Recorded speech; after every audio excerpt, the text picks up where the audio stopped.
Chapter 9. Socks. Ow! Gina shrieked, capturing the scream she would have preferred to have blaringly released. Earl, startled from a deep sleep, jumped to his feet, quickly recollecting where he was. Flipping on the light, he discovered Gina on the floor, holding her ankle. Blood may not have been gushing out, but it was flowing pretty good. Earl pulled one of his socks off and tied the leg part tightly around the tiny, bleeding ankle.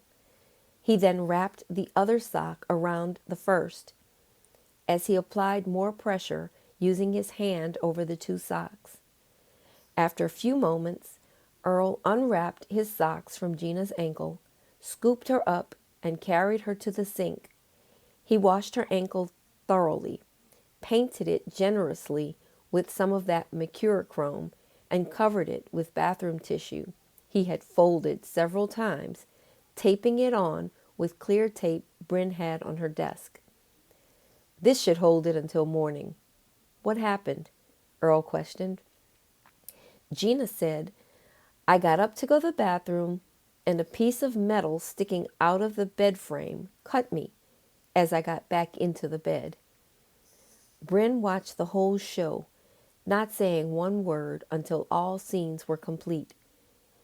You went to your room. There was a sock on the doorknob. Now here you are, sacrificing your whole pair of socks in the name of emergency medicine. If y'all could have seen the way you sprang into action, dude. Laughing out loud, Bryn announced, from this moment on, we will never call you anything else besides socks.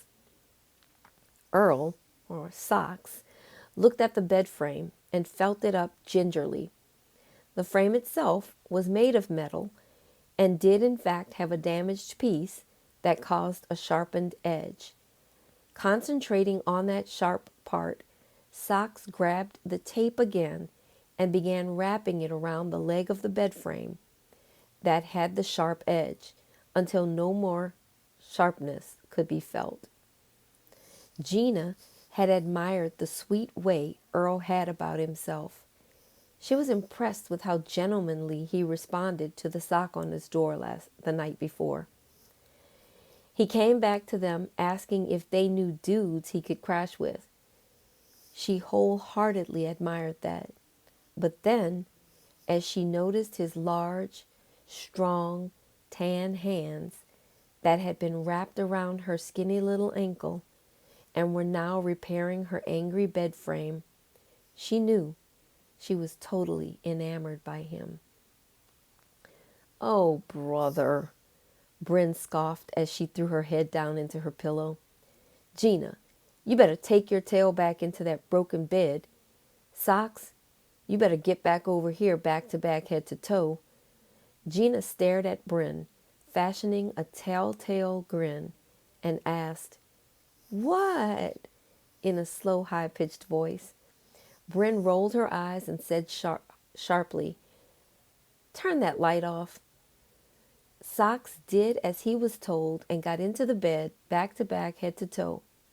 He must have been quite naive, never realizing the conversation of the two girls going on around him was about him.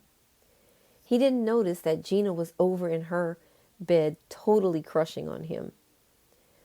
One thing Gina was very well versed in was Bryn.